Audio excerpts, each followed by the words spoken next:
Ladies and Jetsons. Yeah, because when these came out, they took us right into the space age. I know that there were a couple of robots systems that could be fitted prior to 2007, but I believe that this was the world's first production robot guitar. Before we have a listen, I've been looking about this because I can't help it, and I know that it is woefully out of tune, so let's just let it do its party trick first, because I need to. Oh, hello. Is that it? Oh, yeah. Servos turning gears, and yeah. Yes, you sure?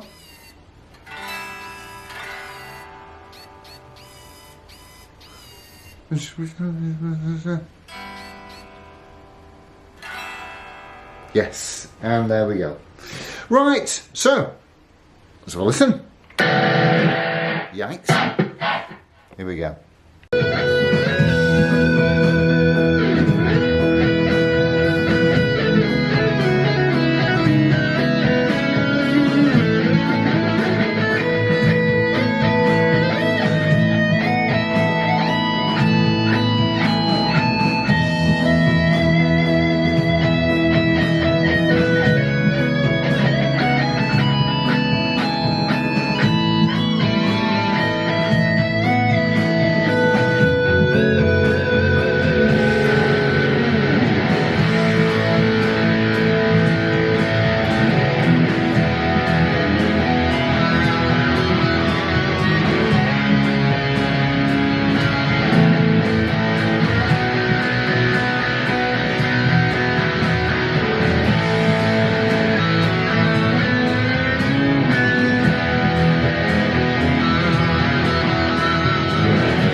So, pick-up time, and we will start with the distorted setting.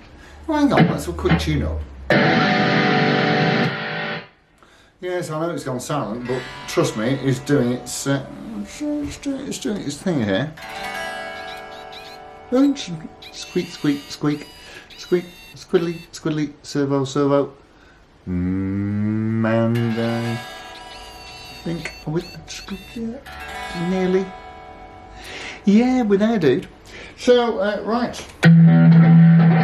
So, yes, noisy. That's what we were. Noisy with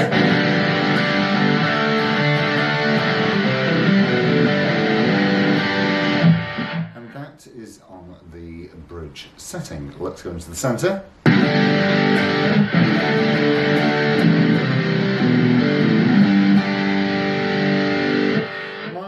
That is a thick, warm and heavy sound. Let's go on to the neck.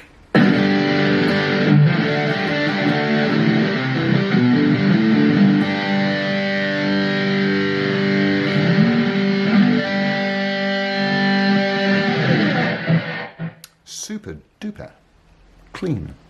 And starting with the bridge.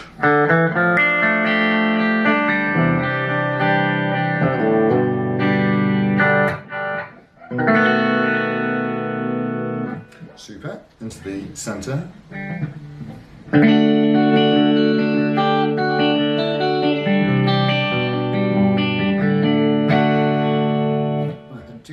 There's just nothing else that sounds like one of these. And on to the neck.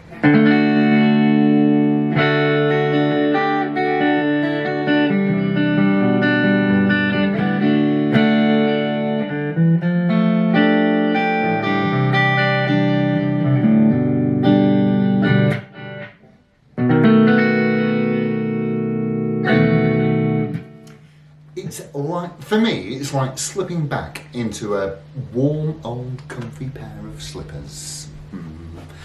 Okay, let's have a look round it. Yeah, so 2007, that's when these were produced. It was the first run, and I have seen. I am repeating myself here, but I have seen different coloured ones advertised as the first run original edition. And the only ones that are the first run original edition of these are the ones in the blue silver burst. It's a colour that Gibson had never done before, and it was also one that they promised that they would never ever do again. And it was actually designated as a Gibson studio. Well, fair enough as far as the body goes, because, you know, although it's got a really astonishing colour finish on it, there's no binding anywhere, and you know, it is very much a studio body. But neck-wise, you got binding on the it's all mahogany body, mahogany neck, and there is, as you can see, not only is the neck binding on well, yes, the neck, but it's got nib end binding as well. And I'll be perfectly honest with you, I've not even checked the neck straightness or string height because it just felt right as soon as I picked it up. So, you know, why fix something if it ain't broke, etc. So the neck certainly is a bit like a standard, as I say, in the regard that it has binding and nib end binding. However, it gets a little bit more exclusive when we look at the fretboard, which is ebony. I like an ebony fretboard. Not because it sounds any better, just because it looks nice. And you do have proper mother of pearl trapezoid inlays. Moving to the head. Well, the head's a different story altogether, isn't it, you see? I mean, the head, it's like a custom shop, because you've got all that fancy multi-ply binding around the headstock, and you've got the flower pot in mother of pearl, and the Gibson logo looks to me like it's in abalone. Let me just point out a few things about the paint finishes on these from this year. So you will all really, to a guitar, you will always see some checking in the insert points of either the logos, the tuning keys, or the flower pots, and what have you. So that, and quite frankly, if I didn't see that checking, little bit of separation, it was because of the way they did it. It was sandblasted in or something along those lines. So if I didn't see that, quite frankly, I'd be a bit concerned. And so let's get that strap off there. And the other thing that I do want to tell you about the paint finish is that, and again, I've had either 2 or 3 of these before. I think it's 3. I think I've had 3 of these. Quite honestly, I wish I kept at least one of them because they're brilliant. You will always see some striation in that, because these are metal flake. And in absolutely every single one of them, and by the way, the metal flake on the L5s as well had this same feature. I'm not going to call it a problem, I'm going to call it a feature. And you will see this striation down here, and that is common with absolutely every single one. So if you're looking for one that has got a perfect paint finish that doesn't have those lines in it, well, you're going to be disappointed because you will not find one.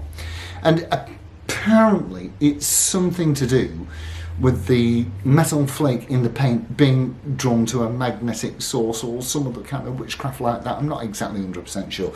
So what I will tell you is that one of these that I had a year or 2 ago,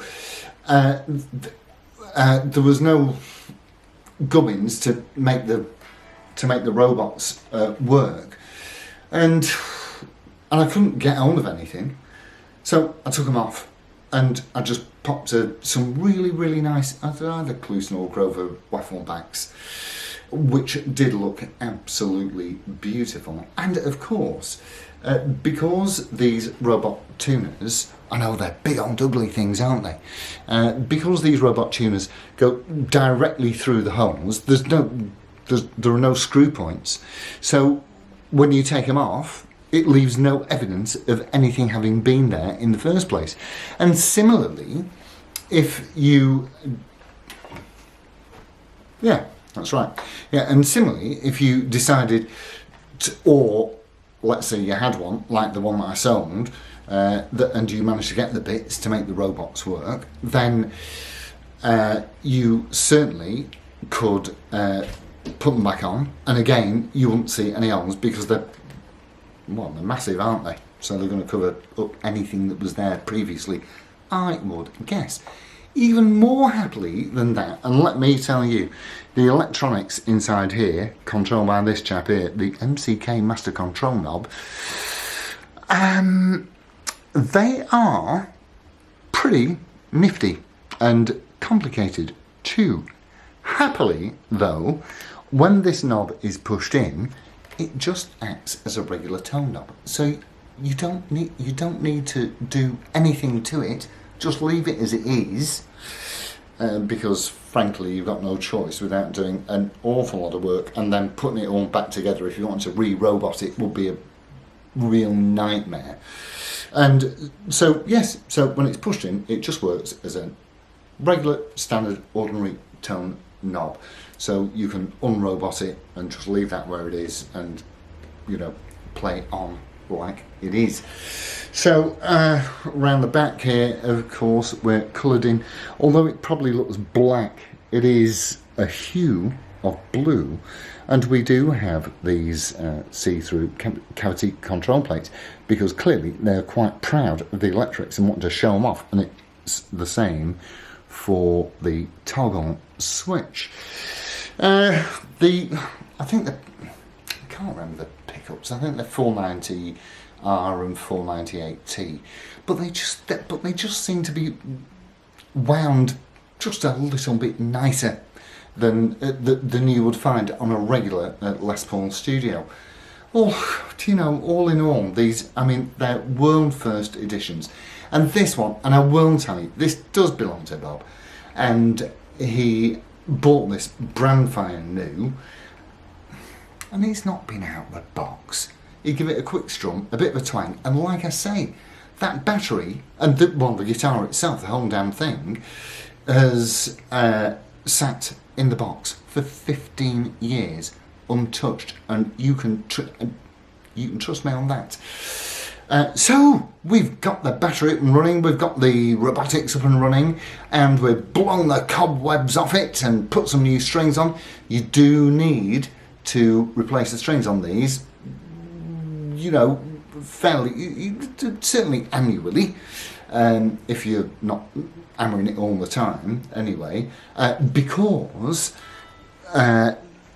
somehow the signal between this knob and all the little computer brain in the back here, somehow it talks to the tuners at the top here, and if the strings are knackered, then that communication line is broken.